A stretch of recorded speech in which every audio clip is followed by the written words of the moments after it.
So it's been a hot minute since we've done one of these, but we're going to go through all of the new Digimon from Digimon Beat Break. Some of these are technically not original to it, but have never appeared in another TV show, and even those ones are basically just from the card game, ported on over. Uh, we're also only going through what have been actually put into the show. There are some things that have been spoiled that have not appeared as of yet, but we're not touching on those just yet. So we're going to start it off with our wild cards, which start off with Marine Bullmon. This is a evolution of Shellmon that appeared and wreaked havoc in the harbor. A lot of these are just Monster of the Week. I will be fair, but I love this as like a mollusk evolution that's got the seaweed growing out of its back. It's actually based on a real kind of sea slug, and it's not the greatest thing in the world, but it goes pretty damn hard. After that, we have ourselves Kenkimon.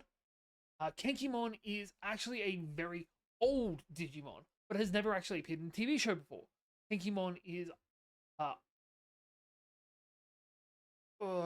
Armadillomon evolved with the Digi-Egg of Friendship, because Friendship makes machines for some reason. He was used by a construction company to try and mess up this town. And I do love the fact that we're seeing a bunch of Spirit Digimon put in and a bunch of the armor evolutions put in. Because we've also had Gigasmon appear, and we've had several other armors pop up from time to time. They're just escaping my head now. But it was a bit odd how they used this one. It does make complete sense because it was just, hey, we need a demolition crew. That's a construction robot. But I don't know, it just didn't seem to fit quite right for me. After that, we have Tylomon. This is when we're getting into team tactics. Tylomon is Xiaokomon's evolution, who is the clamshell Digimon. And I love this as a variation for that, because they could have very easily gone the Shellmon route. But this fits so well as like an aggressive military group, because in our team we had 2 aggressive, 1 defensive. We had a Ludomon who got a tier Ludomon evolution. We don't need to see that. But we also got Tylomon, who swims through the skies like they're a sea, and has blades coming out the wazoo that are threats to everything they came across. After him, we have Renfamon, which I've been informed by a friend of mine who is massively into dinosaurs, actually based on a real dinosaur. But this was Monodramon's evolution, which was a weird way to go because Monodramon already had an evolution. I am glad we are getting different branches of evolution trees though, because this is cool. Also, Tylemon, also an evolution, an armor evolution. But I love the fact that we've just got this giant flying dinosaur with a club for a tail that looks like it's got some kind of potion in it. But we also got his ultimate, much to his chagrin, because this is a dark evolution. This is Axhazamon, I believe is how it was pronounced, who is just the natural progression of, hey, we're going to get more aggressive, more slashy, and basically be a pterodactyl that's going to mess everything up. But love this.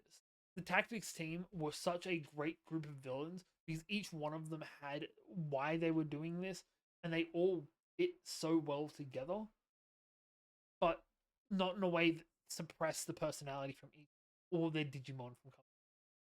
After that, we've got Landramon, which is son of Rizzamon's evolution.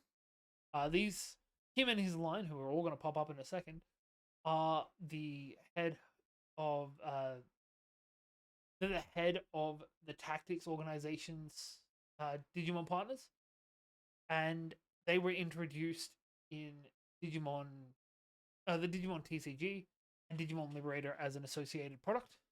But Landramon evolves for some reason into the turtle Proganimon, who got empowered by multiple people's Digitamers, and every time it got another one, it got more powerful. So even this as an ultimate Digimon was still a massive threat to everyone, including Murasumimon, and was actually what gave us one of our MC evolutions. But that's not where it stopped, because there was also Pyramidmon. And I genuinely believe that if it hadn't have been for it running out of power, Pyramidmon would have wrecked house of everyone that was there. But Pyramidmon is also such a sick design. I love the fact that it is very ghostly and it's all just connected with the sand rather than just being like solid chunks of stone. But after that we get to our Golden Dawn people, starting with Chirrutmon. Sorry, Night Chirrutmon, the evolution of Chirrutmon.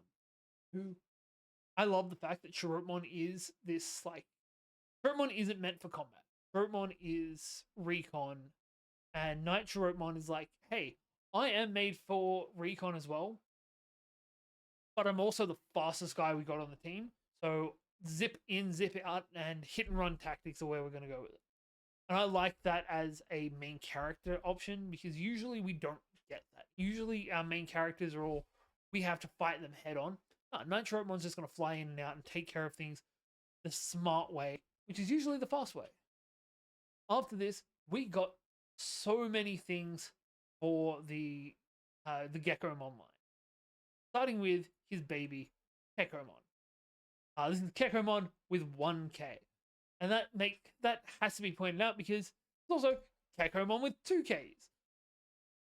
God, these things are adorable, and they fit so well with Gekomon that it's just love it so much. Then after them is obviously Gekomon, but we also got his champion Amelizamon, which I believe we got while fighting Ramon or Flaremon or something along those lines. It's been a hot minute because these guys came out about a season ago. Now, this last one we've got for the Gekomon line, I have been annoyed about, but there's other videos about that, so go check them out while you're here.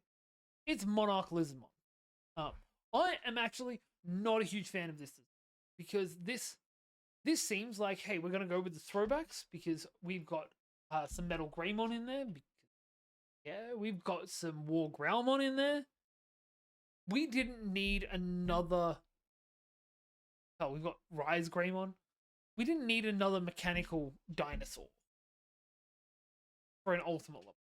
Like it just tells us that after this, we're going to get another bipedal humanoid that's vaguely dinosaur-like in one way or another, probably rocking around with a big sword or a big weapon of some description, not fighting with its own stuff. I do like that we've gone up to its ultimate. I do like some of the things we've seen of it so far, but at the same time, really wish we'd gone, I don't know, a different way with it. And last but not least, we got this in just our last episode. We got Elizamon. Elizamon also introduced in Digimon Liberators. I really hope that Elizamon comes back. She has given us our first person with 2 Digimon partners, because her partner also is Commandermon's partner. But that's a whole thing in and of itself. I'm really hoping that eventually we'll get a fusion from the 2 of them. That would be sick. And also, I hope that's the only fusion we get. We have also had a couple of things spoiled to us via the TCG. But again, there's videos about that elsewhere. Let us know down below who your favorite Digimon from Beat Break is. And yeah, I'll see you all next time.